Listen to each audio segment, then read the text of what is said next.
Americans. Mr. Bosco, you invented this stabilizing brace, is that right? That's correct. And you invented it for a Marine buddy, a friend of yours who served our country and was injured? That's correct. And you were told 10 years ago that the stabilizing brace does not convert a pistol into a short-barreled rifle, is that right? That is correct. I got the letter right here from the ATF, November 26, 2012, right? And then 7 weeks ago, a 180-degree change, right?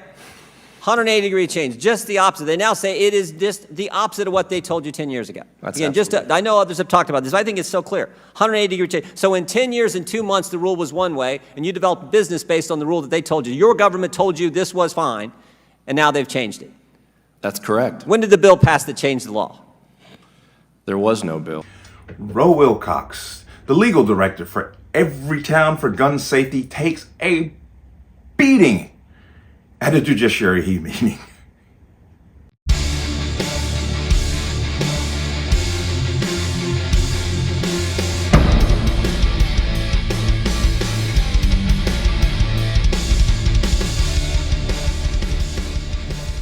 Welcome to another installment of the Connecticut Gun Bench. Today's video is brought to you by P.A.N. Firearms, LLC. P.A.N. Firearms, your NRA certification and multifaceted gun training. You can reach us at 203-300-6343 or use our website at www.panfirearmsllc.com.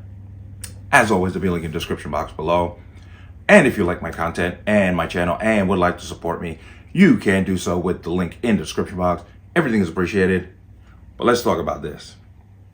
I came across these two videos. Same day, it's the same judiciary hearing. And boy, oh boy, there's Rob Wilcox, who is the legal director for Everytown for gun safety. Did he take a beating? Jim Jordan and I believe Scott Perry both questioned him, and oh boy, was it brutal. It was such an epic takedown of this guy. It was crazy. But this was basically talking about the arm brace rule and how it came to be, and also the 80% receivers. So I want to go ahead and play just one clip, and then we'll come back, and then I'll show you the other one. But this is classic. So let's go ahead and watch this. Thank you, Mr. Chairman. Mr. Wilcox, did you or anyone in your organization communicate with the ATF or the Biden administration about these issues we are discussing today prior to the notice of proposed rulemaking? We submitted formal petitions for rulemaking through the appropriate channels, sir. Before the notice of proposed rulemaking? That's correct. So you were in communication with the Biden administration wanting to make these changes? We filed formal petitions for rulemaking through the appropriate channels. Who'd you talk to? It was a written submission, sir. Did you speak to anyone personally? I didn't. Did anyone in your organization talk to anyone? I'd have to check, but I believe we submitted the written submission as a formal submission. People in your organization may have talked to folks at the ATF prior to the notice of proposed rulemaking? Not that I'm aware. Did anyone in your organization talk to Mr. Dettelbach before the notice of proposed rulemaking? I don't believe Mr. Dettelbach had You came in afterward. nominated. Have anyone talked to Mr. Dettelbach about this personally? Of course, we've been in communication with the ATF in this administration and in prior administrations. Talking to the director? You've talked to the director? I mean, we work with ATF across administrations. Have you talked to the director? It's a simple question. Yeah, I've communicated with the director. You've talked to Mr. Dettelbach? Of course. Yeah, and I find that interesting. And it looks to me like we have a similar operation going on here, where you guys worked with the ATF to change something that had been the law for 10 years to go after law-abiding Second Amendment Americans. Second Amendment supporting Americans. Mr. Bosco, you invented this stabilizing brace, is that right? That's correct. And you invented it for a Marine buddy, a friend of yours who served our country and was injured? That's correct. And you were told 10 years ago that the stabilizing brace does not convert a pistol into a short-barreled rifle, is that right? That is correct. I got the letter right here from the ATF, November 26, 2012, right? And then 7 weeks ago, a 180-degree change, right? 180-degree change, just the opposite. They now say it is just the opposite of what they told you 10 years ago. Again, I know others have talked about this. I think it's so clear. 180-degree change. So in 10 years and 2 months, the rule was one way, and you developed a business based on the rule that they told you. Your government told you this was fine, and now they've changed it. That's correct. When did the bill pass that changed the law? There was no bill. No bill. That's the fundamental issue, right? No bill. Mr. Dettelbach, the new director, he never ran for Congress. I don't think he was ever, I don't remember a bill going through Mr. Nadler's committee last Congress that changed the law. I would have known because I'm on that committee, the Judiciary Committee, which has jurisdiction over this stuff. I would have known. I don't remember a bill passing the full Congress. I don't remember a bill in the Senate Judiciary Committee passing or going through the Senate. And I certainly don't remember a bill going to President Biden's desk and he signing the legislation that changed the rule. But this could potentially impact millions of Americans, law-abiding, Second Amendment supporting Americans. Is that right, Mr. Bosco? That's absolutely correct. How many products have you sold, just your company alone, to Americans? How many stabilizing braces have you sold? Many millions. I can say that from 2020 to today, which are the years that the ATF didn't concern itself with when it did its impact study, we sold, our company alone, 2.3 million braces. So while they were doing their study, they didn't count the number of braces that were being sold? They didn't count in their impact study. That's probably because Mr. Wilcox's organization told them not to count it, right? I don't want to. Well, they were talking to him all the time, it sounds like, putting this all together, going after people who support the Second Amendment. How many Americans do you think it's total? So I've heard estimates as many as 40 million Americans could be impacted by this. Correct. Congressional Research Services has said anywhere between 10 and 40 million Americans own stabilizing braces. Unless you remove the brace, lengthen the barrel, turn in or destroy your firearm or register your gun with this government that you know you can trust because Mr. Wilcox has been working with them, you know you can trust. Unless you do those four things, what happens? What are you? A felon. A felon. A felon for something 10 years ago they said was just fine. That you built a business on, and the business started because you wanted to help a man who put the uniform of his country on his back and served our country and was injured, and now they're going to put you out of business and make people felons. But don't worry, Everytown, USA, Mr. Wilcox has been working with our government to implement this, to target Second Amendment people, Americans who support the Second Amendment. Such a deal. Such a deal. That's why we need legislation to say this rule does, we need to pass that. That's what we do need to pass into law now based on what has happened with this organization. Mr. Chairman, I yield back. Okay, you heard that and you saw that. Wow. That was brutal. And Jim Jordan is becoming the GOAT. Because that was absolutely brutal how he went after this guy. He asked him flat out, did you ever make contact with anybody from the White House, the ATF? And he's like, oh, no, we submitted briefs. And then finally he admitted, yeah, we're in contact with them. Oh, so you knew what was going on. You even helped to get this whole thing moving with this arm brace rule. Oh, okay. It's like, oh, this guy just stepped on a landmine. It was awesome. But to show you that he didn't make it out of there without more of a thrashing, I'm going to play this clip now. This is Scott Perry from Pennsylvania, who questioned him on 80% receivers.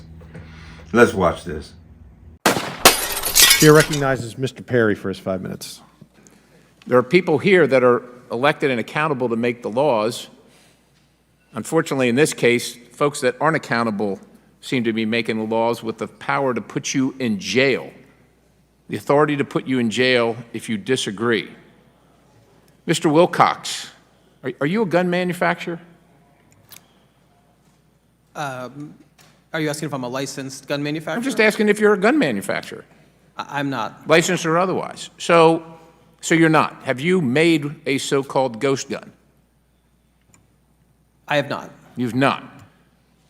What are the tools necessary to manufacture the so-called ghost gun? So I've worked with a number of veterans who have made this, and to make the handgun model, if you buy the polymer frame with the kit, what you need is a hand drill and a hand file. So actually, these aren't motorized tools or battery-operated tools at all. They're just working with muscle power. And so you've done it. When you said you've worked with them, you stood right next to them, you held the tools, you're saying a hand drill, and what was the other thing? A file? A hand file, yes, sir. I'd be happy to send you the link. It's on YouTube. It actually, shockingly, has 4 million views of people seeing these hand tools in under an hour convert this frame into something that can be used in a firearm. So you don't have the tools, and you're talking about that you've assisted veterans doing it, and I can go watch on YouTube. Do you think that everything you see on YouTube is real? I sure hope not, or my kids would be in trouble. Okay, all right. Well, look, I think that's fair. What are the components of what you characterize as a ghost gun? Look, the core of the ghost gun is the frame or the receiver that can be readily converted into operational status. And ATF is making So hold on a second. Let's be clear. The frame or the receiver, or the frame and the receiver? What is it? It's a good question, sir, but the frame I know it is for the handgun and the receiver is for the long gun. So a handgun doesn't have a receiver, That's correct. and a long gun does. Correct. Interesting. On YouTube, when you watch this video, so to speak, at what point did the components, or forget the YouTube, when you personally assisted with a hand drill, not even an electric, you're talking a hand drill with a crank, right? When you were assisted with that, at what point did those components become a gun? When Polymer 80 was selling those parts, those are firearms and should be regulated as such. At what point did it, so when it was in the package and it showed up, was it a gun? Yes, that's a You firearm. could fire it. You could fire it when it showed up in the package. That's not what the law says, sir. No, I'm asking you, when it showed up, however it showed up at the house, in the package, before the drill, the hand drill, and the file, was it a gun? Yes, sir, because Congress has defined firearms. Could you fire it? That's not how Congress defined firearms, sir. And how does Congress define firearm? An operational weapon. Is it operational when it shows up in the mail? The components? Yes, sir. So why are you filing and why are you drilling it? Because the firearm definition is operational. Or No, can be I'm asking you, if it doesn't work when it shows up, why do you have to do those things? Sir, the point is it's not a gun. At what point are you going to outlaw, or are you going to sanction the ATF outlawing a block of aluminum, a block of steel, a screw? And by the way, you have no idea what you're talking about regarding receivers or frames. Sir, you are unqualified to comment on this because you have no idea what you're talking about. You haven't manufactured anything. Let's face it. You have no idea. Sir, I'm going to turn to Mr. Heard that and you saw that. That was brutal. I just love that line. What's the definition of a firearm? Oh, it's an item that's operational. Are they operational when you receive them? Woo! Woo! That was bad. That was bad. I don't know if Everytown really wants to keep this guy around, because that was just a straight beatdown that he took on it. I love it. I love it. Because I'm going to say it flat out. These anti-gun groups don't know a damn thing about firearms to start with. Yet they want legislation on something that they're completely ignorant of. And once again, just using emotional fodder as the foundation to push for things that have no consequence to what the actual problem with our society is, which is violence in general. But I wanted you to see those. Those were just epic. Epic. I love it.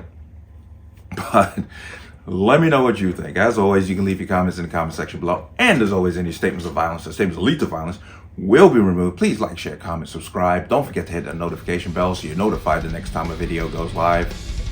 I will see you on the next one. Peace.